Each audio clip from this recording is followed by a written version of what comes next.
What we're going to talk about now is simply some keys to self-motivation. And all of us have motivation of some sort. I define motivation as the desire to achieve that which you believe to be worthwhile. And many people go through life never getting in touch with their greatness because of the lack of motivation to push themselves, or because they have not found something that they believe to be worthwhile to challenge them. I heard a poem once that said, many a flower has bloomed unceasingly and wasted sweetness upon the cold desert air. It's translated, that means simply that many a talented persons have gone unnoticed, and the world never had a chance to be exposed to their talent because that person did not take the time to begin to express or to demonstrate or to motivate themselves in the direction to bring that which they came into the universe to bring. How can you measure your motivation? How can you evaluate where you are on a scale of 1 to 10? Let's do this for ourselves mentally. How do you rate yourself from 1 to 10? Your mental attitude about yourself, how you feel about you, how you feel about life. How do you rate yourself on a scale of 1 to 10 in terms of your physical appearance, in terms of your health? Do you take care of yourself? Are you allowing yourself to get overweight and out of shape? Are you conscious of your health? Are you watching the food that you take into your body? Do you make a deliberate effort to exercise? You know, it was George Burns, he said, we cannot help getting older, but we don't have to get old. And many of us get old before our time because we don't take time to take care of ourselves. Your environment is a very good indicator. On a scale of 1 to 10, is it what you want it to be? Do you find it desirable? Are you satisfied? The job or career that you're involved in. Someone said that 85% of the American public are unhappy with their jobs. Are you spending 8 hours a day just doing time? Doing something that you don't find challenging, that does not make you stretch mentally, that does not stimulate you, that does not inspire you. Something that you don't find a sense of fulfillment in it. If you're doing that day in and day out, it has to affect how you feel about yourself, your level of motivation. Your relationships. What kind of impact is it having on your life? Is it nourishing or is it a toxic relationship? Does it drain you or does it build you up? Ask yourself that. How motivated are you to do something about it? Your contribution, your actions. What are you giving? Many people will leave the universe without a trace. No one will know they were here. And in fact, under their name, we could put under there, not used up. Will anybody know that you came this way? What contribution are you giving? What will you leave? What will be different because you came this way? Someone once said that life is our gift to us that God has given us, and how we live our lives is our gift to God. What kind of gift are you formulating? Is this a gift that you like to take back and do something else before you turn it in? Think about that. What can we do? What are some of the keys that we can begin to use to motivate ourselves when our batteries run low? Because I don't care who you are, I don't care what you do, at some time you are going to get tired. At some time you're going to get in a rut, seem like nothing you do works out right. And sometimes it just seems like you just don't have the wherewithal or the will to do anything. That sometimes you act like you're punch drunk. You're just wading through life, just doing time day in and day out, looking at non-discriminatory television, anything that's on, just looking. And depressed, feeling powerless, feeling useless, and bored. What do? How do you get yourself out of a rut? How do you, when you know you can do more than what you've been doing and you're not doing it and you're discontent with where you are, you get angry at yourself. How do you get out of that rut? How do you motivate yourself? One of the things that we must do is that we must be involved in working on achieving self-mastery. You must work on yourself continuously. Never be satisfied with yourself. Always know that as you invest the effort and time on you, that's the greatest ability that human beings have above animals. See, a dog can't be anything but a dog. Tree can't be anything but a tree. Human being, you've got unlimited potential. You can put effort on you, and by concentrating on you and developing you, you can transform your life wherever you are right now. So you want to work on yourself. You want to read books that inspire you and motivate you. You want to listen to tapes over and over and over again. And I suggest that you listen to tapes when you first get up in the morning. You want to control the spirit of your day. When you first wake up in the morning, your mind is operating at 10.5 wave cycles per second. That's when the subconscious mind is most impressionable. Whatever you hear in the first 20 minutes when you wake up, that will affect the spirit of your day. When you listen to tapes, listen with relaxed belief. Believing that this can happen for you. And by listening to them, listen to them over and over and over again, and you will get a breakthrough.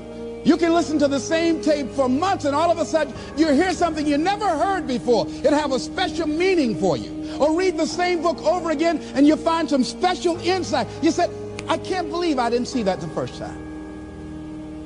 So you want to be involved in developing yourself. Most people won't do that. Most people won't take that kind of effort and invest that kind of energy in themselves, because they will fall prey to that conversation within. Oh, don't do that. You don't have time. You're too busy. You're too caught up in the rat race. Most people won't do that. Well, they won't take time to go to lectures. They won't take time to go to seminars. They won't take time to go to classes to improve themselves. And as you continue to work on yourself, you will begin to expand your vision of yourself. You begin to work towards self-mastery, and you will begin to see it reflect itself in all the dimensions of your life, your mental life, your physical life, your social life, in your relationships, your monetary life. So concentrate on developing yourself, because if you don't, I guarantee you that you will make a settlement, and most people have, and most of us already have. What kind of settlement have you made with your life? You know, when we make settlements, out of court settlements, you've heard them. That means that you decided to take something less than what you originally wanted to get had you gone into court. And the reason that you settled outside of court is because you didn't believe that you can get it. So you made an out-of-court settlement. Many of us are making in-life settlement. We're settling for less than what we actually deserve. We don't feel good about it, but we make it work in our minds. We'll come up with some kind of excuse to make it all right. What kind of settlement have you made with your life? Many of us settle for less than what we want out of relationships because we don't have the courage to change them. I had a seminar I used to do called, Are You Living Together or Dying Together? Many people are just dying together.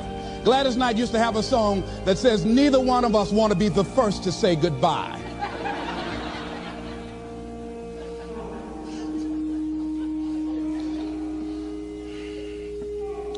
The next thing is, in order to begin to find some keys to self-motivation to drive yourself, in addition to working on yourself, and as you work on yourself, you feel good about yourself, and as you feel better about yourself, you treat yourself differently. Develop a health plan. See, you can't feel well and do well if you don't have good health. You can't perform if you don't have your health. Your health is valuable. Develop a health plan. A plan that you will follow, because this is the only vehicle that you have to carry you through this experience called life. And you want to take good care of it because you love you enough. You care enough about you. And that's not easy. It is not easy having a health plan and sticking to it. But you're worth it doing it again and again and again. I have lost 22 pounds several times. I always do it. I love potato chips. People who know me know I love M&M peanuts. I love peanut butter and jelly sandwiches. I love my mother's sweet potato pie. I love this. It's not always on my health plan, but I put it on there sometimes. I said life is too short to go without sweet potato pie.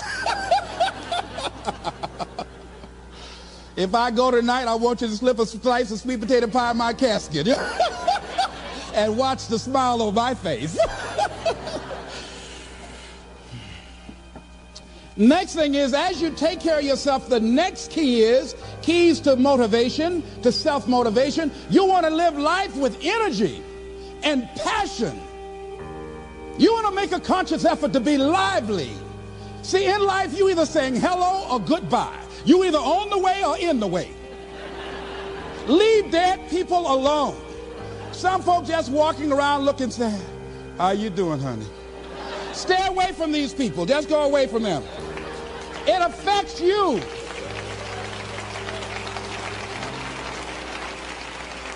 You want to smile. You want to be happy. You got a lot to be thankful for. But you watch some of the faces around you every day. And I tell you, some of these faces, they will put you in a depressed state of mind. So you want to avoid these kind of faces. When you see them coming, turn your head. Next thing is that you want to monitor your inner conversations. The things that you say to yourself. You want to watch them, and in watching them, you want to take charge. A friend of mine told me this evening, and she did it excellently. She said, I didn't want to come tonight. I was feeling so depressed. And I said, I'm going anyhow. See, that was the conversation. Oh, you really don't feel like it. You really don't need to do it. You don't really need to read anything. Forget all that. That's that inner conversation. Oh, you don't need to worry about trying to go into your own business. Forget that. You can't do that. What if you lose everything you've got? That inner conversation that stops you from doing the things you want to do less, don't do that. How can you possibly think about being a motivational speaker? You don't have the contacts, you don't have the money, you don't know the right people. You're going to get up there and your mind's going to go blank. Forget all that. You remember that time you got up before some people and you panicked? You stood up and your mind sat down? Don't you remember? And I said, yes. And then I said, shut up. So you've got to learn to stand up to yourself inside yourself and short circuit, override that conversation that's always going on. 85% of what that conversation will tell you is negative. It's negative. It will tell you you're tired when you really are not tired. It will tell you you can't do it. It will fill you with fear. So you've got to watch that conversation. And when you find it going on, you've got to stand up to it and say, I'm going to do this anyhow. I'm afraid, but I'm afraid not to do it. And I'm not going to let you stop me. The biggest challenge that you will have in life is you. There's an old African proverb that says, if there's no enemy within, the enemy outside can do us no harm. The next thing that is a key to self-motivation is that you've got to ask yourself, what do I want out of life? What do you want out of life? What do you want out of a job? What do you want out of a career? What do you want out of a relationship? What do you want? What gives you your life? How will you know when you got it? What will make you happy? You need to know. You need to start asking yourself some questions. What do I really, really, truly want? You need to be exact about that. Don't be vague. Oh, I just want to be happy. That's too vague. What will make you happy? How will you know when you got it? Zero in on it. Be exact. Be specific. And as you do that, that will stimulate that superconscious mind or the reticular activating system of your mind that will begin to find those things, to identify with it. And once you begin to determine that which you want, take the time to write it down. Don't just think about it. Write it down. That is a subjective process that engages the subconscious mind. Write it down. Once you write it down, read it 3 times a day, morning, noon, and night.